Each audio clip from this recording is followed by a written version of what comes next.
आपण 9वा पाठ बघूया. पर्जन्य. पाणी हा जीवसृष्टीच्या अस्तित्वास आवश्यक असलेला घटक होय. आपल्याला पाणी मुख्यतः पर्जन्याच्या स्वरूपात उपलब्ध होते. हवा उंच गेल्यावर तिचे तापमान कमी होते. हवेत सामावलेल्या बाष्पाचे सांद्रीभवन होते. त्यामुळे तयार झालेले जलकण एकत्र येऊन आकाराने मोठे होऊ लागतात. हे मोठे जलकण हवेत तरंगू न शकल्याने जलकणांचा जमिनीकडे वर्षाव सुरू होते. यालाच पाऊस किंवा पर्जन्य असे म्हणतात. बघा, हे महत्त्वाचं लक्षात ठेवा. पाऊस किंवा पर्जन्य कशाला म्हणतात? बघा इथून, हवा उंच गेल्यावर तिचे तापमान कमी होते. हवेत सामावलेल्या बाष्पाचे सांद्रीभवन होते. त्यामुळे तयार झालेले जलकण एकत्र येऊन आकारमानाने मोठे होऊ लागतात. हे मोठे जलकण हवेत तरंगू न शकल्याने जलकणांचा जमिनीकडे वर्षाव सुरू होते. यालाच पाऊस किंवा पर्जन्य म्हणतात. या पाठात आपण पर्जन्य या हवामानाच्या अंगाचा अभ्यास करणार आहोत. पाऊस पडण्याच्या प्रक्रियेतील फरकानुसार पर्जन्याचे 3 प्रकार होतात. बघा, हे महत्त्वाचं आहे. इथे काय म्हणतं? पाऊस पडण्याच्या प्रक्रियेतील फरकानुसार पर्जन्याचे 3 प्रकार होतात. हे खूप महत्त्वाचं आपल्याला विचारलं आहे, म्हणून लक्षात घ्या. आरोह किंवा अभिसरण पर्जन्य बघूया आपण. सूर्याच्या उष्णतेमुळे हवा तापते व वर जाऊ लागते. उंच गेल्यावर ही हवा थंड होऊ लागते. थंड हवेची बाष्पधारण क्षमता कमी असते. त्यामुळे वर जाणाऱ्या हवेतील बाष्पाचे सांद्रीभवन होऊन जलकणात रूपांतर होते व पाऊस पडतो. ज्या प्रदेशात हवेची ऊर्ध्वगामी हालचाल मोठ्या प्रमाणात होते व क्षितिज समांतर दिशेत फारसी होत नाही, अशा प्रदेशात या प्रकारचा पाऊस पडतो. बघा, कोणत्या प्रदेशात हा पाऊस पडतो? ज्या प्रदेशात हवेची ऊर्ध्वगामी हालचाल मोठ्या प्रमाणात होते व क्षितिज समांतर दिशेत फारशी होत नाही, अशा प्रदेशात या प्रकारचा पाऊस पडतो. ही आकृती बघा, ही आरोह पर्जन्याची आहे. समोर बघूया. बघा, हवेच्या अशा वरच्या दिशेस जाण्याच्या प्रक्रियेला आरोह असे म्हणतात. या प्रक्रियेमुळे पडणाऱ्या पावसाला आरोह पर्जन्य असं म्हणतात. महत्त्वाचं आहे. या पावसाला अभिसरण पर्जन्य असेही म्हणतात. विषुववृत्तीय भागात असा पाऊस बहुधा दररोज दुपारनंतर पडतो. अशा प्रकारच्या पावसात विजांचा चमचमाट व ढगांचा गडगडाट होतो. हे खूप महत्त्वाचं आहे. तुम्हाला प्रश्नांमध्ये आरोह पर्जन्याचे काही वैशिष्ट्य देऊ शकते आणि कोणत्या प्रकारचा पाऊस आहे ते ओळखू शकते किंवा जोड्या लावामध्ये एखादे वैशिष्ट्य देऊ शकते. बघा, हे खूप महत्त्वाचं आहे. या ठिकाणी आपण काही प्रश्न बनवून बघूया, म्हणजे हे लक्षातच राहील. बघा, आरोह पर्जन्य म्हणजे काय? हवेच्या अशा वरच्या दिशेस जाण्याच्या प्रक्रियेला आरोह असे म्हणतात. या प्रक्रियेमुळे पडणाऱ्या पावसाला आरोह पर्जन्य असे म्हणतात. दुसरा प्रश्न, आरोह पर्जन्याचं दुसरं नाव कोणतं? तर बघा, अभिसरण पर्जन्य असेही म्हणतात. विषुववृत्तीय भागात बहुधा दुपारनंतर कोणता पाऊस पडतो? इथे बघा, आरोह पर्जन्य पडतो. हे वैशिष्ट्य विचारले जाऊ शकते. महत्त्वाचं आहे. प्रतिरोध पर्जन्य बघूया. समुद्रावरून किंवा मोठ्या जलाशयावरून येणारे वारे बाष्पयुक्त असतात. मार्गात येणाऱ्या उंच पर्वतामुळे ते अडवले जातात.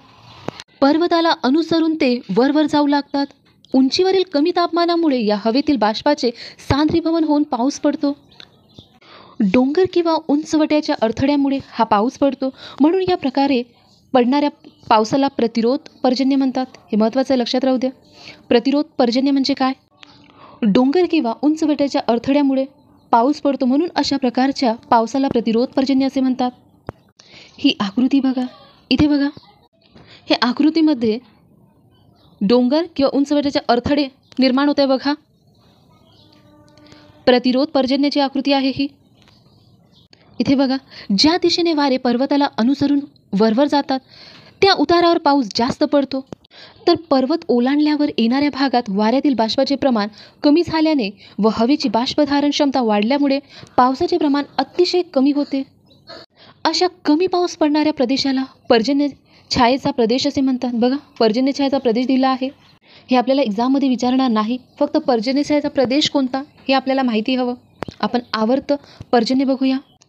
एखाद्या प्रदेशात आवर्ताची निर्मिती होत असताना आवर्तातील हवा वर जाऊ लागते.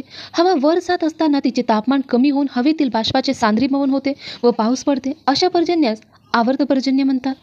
आवर्त एका ठिकाणाहून दुसऱ्या ठिकाणी जात असताना ते ज्या प्रदेशावरून जातात तेथे पाऊस पडतो. अशा प्रकारचा पाऊस समशीतोष्ण पट्ट्यामध्ये जास्त प्रमाणात पडतो. बघा, इथे प्रश्न बनू शकते, समशीतोष्ण पट्ट्यामध्ये जास्त प्रमाणात कोणता पाऊस पडतो? आवर्त पर्जन्य. तसेच उष्ण पट्ट्यामध्ये देखील काही प्रमाणात आवर्त पर्जन्य पडतो. तो वादळी स्वरूपाचा असतो. वरील 3 प्रकारच्या पावसांपैकी प्रतिरोध प्रकारचा पर्जन्य जगात सर्वात जास्त भागात पडतो. हे महत्त्वाचं आहे. जगात सर्वात जास्त भागात कोणत्या प्रकारचा पर्जन्य पडतो? प्रतिरोध प्रकारचा पर्जन्य पडतो. आरोह पर्जन्य हा प्रादेशिक स्वरूपाचा आहे, हे लक्षातच राहू द्या. हे वैशिष्ट्य विचारलं आहे राज्यसेवेमध्ये. आरोह पर्जन्य हा प्रादेशिक स्वरूपाचा आहे. इथून बघा, विषुववृत्तीय भागात पडणाऱ्या आरोह पर्जन्यामध्ये बरीच निश्चितता असते. त्या मानाने प्रतिरोध व आवर्त पर्जन्यात निश्चितता कमी असते. त्यामुळे या प्रकारच्या पर्जन्य क्षेत्रांना काही वेळेस अतिवृष्टी, पूर तर काही वेळा अवर्षणासारख्या आपत्तींना तोंड द्यावे लागते. बघा, हे महत्त्वाचं आहे. आपल्या जॉग्रफीच्या सिलेबसमध्ये पूरबद्दल विचारतात, अतिवृष्टी दिला आहे. पर्जन्य वितरण बघूया. पृथ्वीवर पर्जन्याचे वितरण असमान आढळून येते, हे लक्षात राहू द्या. पृथ्वीवर पर्जन्याचे वितरण असमान आढळून येते. विषुववृत्तापासून ध्रुवाकडे जावे तसा पाऊस कमी होतो. बघा, हे लक्षात राहू द्या. विषुववृत्तापासून ध्रुवाकडे जावे तसा पाऊस कमी होतो. सोबतच्या नकाशात समपर्जन्य रेषांच्या सहाय्याने जगातील पर्जन्य वितरण दाखवलेले आहे. आकृती 4.9.4 बघूया आपण. समान पर्जन्य असणाऱ्या ठिकाणांना जोडणाऱ्या नकाशावरील रेषांना समपर्जन्य रेषा म्हणतात. समपर्जन्य रेषा कशाला म्हणतात? समान पर्जन्य असणाऱ्या ठिकाणांना जोडणाऱ्या नकाशावरील रेषांना समपर्जन्य रेषा म्हणतात. पर्जन्य वितरणमध्ये आपण कमी पर्जन्याचा प्रदेश बघूया. वार्षिक सरासरी पर्जन्य 500 मिमीपेक्षा कमी आहे अशा भागाचा समावेश या प्रदेशात होतो. पृथ्वीवरील एकूण भूक्षेत्रापैकी बरेच मोठे क्षेत्र कमी पर्जन्य प्रदेशात येते. यात खंडांचे अतिउत्तरेकडील शीत व ओसाड प्रदेश, तसेच आशियाचा व उत्तर आफ्रिकेचा खंडांतर्गत भाग, दक्षिण आफ्रिकेतील कलहारी वाळवंट व मध्य ऑस्ट्रेलियाचा वाळवंटी प्रदेश यांचा समावेश होतो. या प्रदेशात प्रामुख्याने काटेरी वनस्पती आढळतात. यात एक गोष्ट लक्षात राहू द्या, दक्षिण आफ्रिकेतील कलहारी वाळवंट कुठे आहे? दक्षिण आफ्रिकेत आहे, हे लक्षात राहू द्या. मध्यम पर्जन्याचा प्रदेश बघूया. 500 ते 1000 मिमी वार्षिक सरासरी पर्जन्य असणाऱ्या भागाचा यात समावेश होतो. यात प्रामुख्याने उत्तर अमेरिका आणि आशिया खंड, दक्षिण आफ्रिका, दक्षिण अमेरिका आणि ऑस्ट्रेलिया या खंडाचा पूर्व भाग समाविष्ट होतात. या भागात प्रामुख्याने गवताळ प्रदेश आढळतात, हे आपल्याला विचारणार नाही आहे. जास्त पर्जन्याचा प्रदेश बघूया. वार्षिक सरासरी पर्जन्य 1000 मिमीपेक्षा जास्त असलेले भाग या प्रदेशात येते. विषुववृत्ताच्या उत्तरेस व दक्षिणेस 20 अंश अक्षवृत्तापर्यंतच्या भागात जास्त पर्जन्य होतो. बघा, कोणत्या भागात जास्त पर्जन्य होतो? विषुववृत्ताच्या उत्तरेस व दक्षिणेस 20 अंश अक्षवृत्तापर्यंतच्या भागात जास्त पर्जन्य होतो, लक्षात राहू द्या. त्यातही आग्नेय आशिया, भारतीय उपखंडाचा काही भाग, मध्य आफ्रिका आणि दक्षिण अमेरिकेतील ॲमेझॉनचे खोरे या भागात पर्जन्यमान सुमारे 2000 मिमीपेक्षा जास्त आहे. याशिवाय 20 अंश उत्तर व दक्षिण अक्षवृत्ताच्या पलीकडील दक्षिण अमेरिका, आग्नेय चीन, संयुक्त संस्थानाचा आग्नेय भाग हे जास्त पावसाच्या प्रदेशात येतात. या प्रदेशात प्रामुख्याने वनांचा समावेश होतो. समोर बघूया. पर्जन्य मापक बघूया. पर्जन्य मोजण्यासाठी जे उपकरण वापरतात त्यास पर्जन्य मापक असे म्हणतात. वेगवेगळ्या प्रकारचे पर्जन्य मापक वापरले जातात. त्यापैकी साधा पर्जन्य मापक कसा असतो व त्याच्या सहाय्याने पर्जन्य कसे मोजतात हे पाहूया. आकृती 9.5 मध्ये पर्जन्य मापक दाखवलेला आहे. यात एक विशिष्ट व्यासाचे नरसाडे बसवलेले असतात. या नरसाड्यांवर पडलेल्या पावसाचे पाणी पर्जन्य मापकात बसवलेल्या बाटलीत जमा होते. हे जमा झालेले पाणी मोजपात्राच्या सहाय्याने मोजले जाते. या मोजपात्रावर मिलीमीटरच्या खुणा केलेल्या असतात. हवामान निरीक्षण केंद्रात पर्जन्य मापक मोकळ्या जमिनीवर थोड्या उंचीवर बसवतात. दिवसभरात किती पाऊस पडला ते एका विशिष्ट वेळी मोजले जाते. जास्त पाऊस पडणाऱ्या प्रदेशात पाऊस दर 3 तासांनी मोजले जातात. बघा, इथे काय दिलं आहे? जास्त पाऊस पडणाऱ्या प्रदेशात पाऊस दर 3 तासांनी मोजले जातात. पावसाचे पाणी वाहून जाऊन न देता, जमिनीत मुरू न देता व त्याचे बाष्पीभवन होऊ न देता सपाट जमिनीवर साठवले असता पाण्याचा जो थर तयार होईल त्या थराची जाडी मिमीमध्ये मोजता येईल. थराची जाडी जितके मिमी असेल तितके मिमी पाऊस झाला असे म्हणतात. हे बघा, साधा पर्जन्य मापक. या ठिकाणी हा पाठ संपतो. आपण प्रश्न बघूया. आरोह पर्जन्य प्रामुख्याने कोणत्या प्रदेशात पडतो? बघा, विषुववृत्तीय प्रदेशात पडतो आरोह पर्जन्य. बाष्पयुक्त वाऱ्याच्या मार्गात अडथळा निर्माण होऊन कोणत्या प्रकारचा पाऊस पडतो? प्रतिरोध प्रकारचा पाऊस पडतो. बाष्पयुक्त वाऱ्याच्या मार्गात अडथळा निर्माण होऊन प्रतिरोध प्रकारचा पाऊस पडतो. तिसरा प्रश्न, मध्य आफ्रिकेचा भाग रिकामी जागा पर्जन्य प्रदेशात येतो? हे आपल्याला विचारणार नाही. प्रश्न बघूया. समपर्जन्य रेषा म्हणजे काय? आवर्त पर्जन्य कसा पडतो हे लक्षात राहू द्या. पाऊस कोणत्या एककात मोजतो हे सुद्धा लक्षात राहू द्या. प्रतिरोध पर्जन्य हे महत्त्वाचं आहे. आरोह पर्जन्यसुद्धा महत्त्वाचं आहे. साधा पर्जन्य मापक, प्रतिरोध पर्जन्य आणि आरोह पर्जन्य हे 2 लक्षात राहू द्या. प्रतिरोध आणि आवर्त पर्जन्य.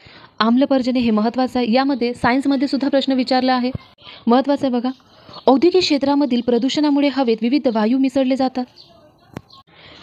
या वायूंची हवेतील बाष्पांशी प्रक्रिया होऊन आम्ल तयार होतात व त्यासह पाऊस पडतो. अशा पावसाला आम्ल पर्जन्य म्हणतात, हे लक्षातच राहू द्या. असा पर्जन्य प्राणी, वनस्पती, इमारती, वाहने व मानव यांना हानिकारक असतो, हे सुद्धा लक्षात राहू द्या. आपण एकदा परत वाचून घेऊया, हे महत्त्वाचं आहे. औद्योगिक क्षेत्रामधील प्रदूषणामुळे हवेत विविध वायू मिसळले जातात. या वायूंची हवेतील बाष्पांशी प्रक्रिया होऊन आम्ल तयार होतात व त्यासह पाऊस पडतो. अशा पावसाला आम्ल पर्जन्य म्हणतात. असा पर्जन्य प्राणी, वनस्पती, इमारती, वाहने व मानव यांना हानिकारक असतो. उष्णपट्ट्यातील आवर्त बघूया. उष्णपट्ट्यातील काही आवर्त रौद्र रूप धारण करतात. त्यांना वेगवेगळ्या भागात टायफून, हरिकेन, टोर्नॅडो, चक्रीवादळ इत्यादी नावांनी ओळखले जातात. हे आवर्त खंडाच्या पूर्व किनारी भागात जास्त पाऊस देतात. या ठिकाणी हा पाठ संपतो. आपल्याला या पाठामध्ये ही आकृती दिली आहे जग पर्जन्य वितरणाबद्दल. या आकृतीमध्ये आपण काही पॉईंट्स बघूया. बघा, हे उत्तर अमेरिका, दक्षिण अमेरिका, युरोप, आफ्रिका खंड, आशिया आणि ऑस्ट्रेलिया. इथे कर्कवृत्त दिलं आहे, विषुवृत्त दिलं आहे आणि मकरवृत्तसुद्धा दिलं आहे. बघा, या खंडांतर्गत महासागरसुद्धा आहे. हे पॅसिफिक महासागर. उत्तर अमेरिका आणि दक्षिण अमेरिकेच्या पश्चिमेला पश्चिम पॅसिफिक महासागर आहे, तर पूर्वेला अटलांटिक महासागर आहे. याचा आकार बघा, एस आकार आहे. आपल्या भारताच्या दक्षिणेला हिंदी महासागर आहे. हिंदी महासागर ऑस्ट्रेलिया आणि आफ्रिका, आशियाने वेढलेला आहे. बघा, इकडे पॅसिफिक महासागर, वरती आर्टिक महासागर आहे उत्तरेला. समोर बघूया आपण. इथे बघा, हा आफ्रिका खंड. यातून कर्कवृत्त, विषुवृत्त आणि मकरवृत्त हे 3ही अक्षवृत्त जात आहे. हा एकमेव खंड आहे ज्यातून हे 3ही अक्षवृत्त जात आहे. एवढी माहिती लक्षात राहू द्या. हा पाठ इथेच संपतो. आजची माहिती तुम्हाला आवडली असेल तर व्हिडिओला लाईक करा आणि चॅनलवर नवीन असाल तर सबस्क्राईब करा, म्हणजेच तुम्हाला लगेच नोटिफिकेशन मिळत राहील. थँक्यू.